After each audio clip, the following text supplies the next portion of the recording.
Hey people, welcome to Allured by God for Good. We are in the podcast companion to From Discipline to Delight, the Bible plan. We're in week 8, so almost halfway through our entire 17-week plan. And this week we start prophets. So I'm going to read through all the books that we are going to read this week. It's going to seem like a lot, but I want to give you a heads up of who we're hearing from. We're going to be in 2 Kings. That's going to be our historical content. And then we're going to be in Joel, Jonah, Amos, Isaiah, Micah, Hosea, and then back to a little bit of Isaiah. So, historical content. The kingdom is split apart. At this point, Solomon's son, not taking great advice, but of course this was prophesied by the Lord, and Israel is now split apart into Israel and Judah. And so this is the consequences of disobedience and God's providence. Those are a mystery how they work together, but they do. So we have an introduction to the prophets. Now, don't get me wrong, we've seen prophets. So Samuel was a prophet. Elijah and Elisha were prophets. They were our first taste to see these prophetic men and what they did, what they told people, how they worked really for God. But these prophets that we're going to be reading this week, which are the major and minor, we'll talk about that in a minute, these prophets are bringing messages to a broad number of people. So a little bit different than Samuel or Elijah. Samuel was going to bring a prophecy really to a small group of people, or sometimes just one person, whether it was David or David's family that you're going to be king, or Elisha and Elijah when they are talking to King Ahab. They were talking to very small groups of people.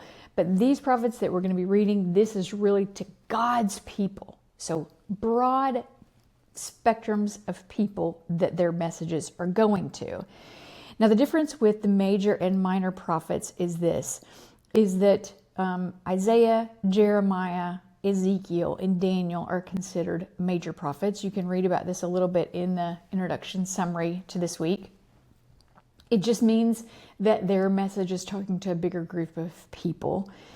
And then you have minor prophets, all the rest of the prophets in the Old Testament, and their message is going to a little bit more distinct group of people. An example would be Jonah as far as the people in Nineveh. So here's what I don't want you to miss this week is Hosea. It is one of my absolute favorite books. One, because it is really where the title of this podcast, Allured by God for Good. It's where it came from. In Hosea 2, I want to read the scripture. It says in chapter 2, verse 14, "Therefore, behold, I will allure her, will bring her into the wilderness and speak comfort to her. I will give her her vineyards from there and the valley of Achor as a door of hope. She shall sing there."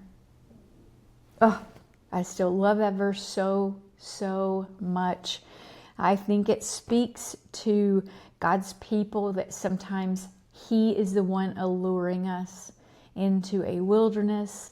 For the people of God in Israel, it's going to be into captivity. He is alluring us with His voice so that we become dependent on Him. And it is even in those places of wilderness and captivity that He speaks to us, that He speaks comfort to us, and we can sing in those places as well. So don't miss that. Tips for this week. I'm going to say this for the next 4 weeks, okay? So you're going to hear these same tips over and over again. Don't get caught up in what you do not understand. Okay? Do not get caught up in what you do not understand. Okay? Similarly, I'm going to tell you, the book of Hosea marries a prostitute. God tells Hosea is a guy, by the way. God says, Hosea, I want you to marry a prostitute. He marries her, has children with her. She leaves him, goes out, and is selling herself again. And God says, go buy her and bring her back. This is crazy, okay? So it is not something sometimes that you're going to understand or comprehend as you're reading it, or maybe not even for a while. That's okay. Don't get caught up in what you don't understand. Jonah is one of those books too. Jonah's pretty self-explanatory, but you get to the end of the book of Jonah and there's no bow at the end of this story. Jonah is actually ticked off at the end, and he ends the book with a question to God, and then it just ends. And you're kind of like, what is God's answer? What's the resolution? There is nothing. It ends with a question. Again, don't get caught up in what you don't understand. Most of these prophets that we're going to read this week and for the next 4 weeks, most of these prophets, most of this part of the Old Testament, you are going to appreciate in hindsight. Okay? So you're going to appreciate it either once you're done reading it or once you get to the New Testament and start seeing some connections in the Gospels and in Paul's letters, or it may be after you read the whole Bible and you come back and read it again. But you're going to appreciate most of these prophetic books in hindsight. So just keep reading. That is my encouragement to you. The thread for the week is in Isaiah. In Isaiah 7, chapter 7 and 9, and yes, we do start there because that is actually where Isaiah starts, even though it's not written that way. We're going to start in Isaiah and read in chapter 7 and chapter 9, and you're going to see very specific details about the Messiah. You're going to see in chapter 7 that it is going to be a virgin birth from David's lineage. God is very, very specific to his people. So that way when we get to the Gospels, we get to Matthew, it's easy then to realize, oh, the wise men were already looking at this prophecy. It said that a virgin girl from the lineage of David, which is the town of Bethlehem, the Messiah is going to come from. So they already kind of knew where to look and what to look for.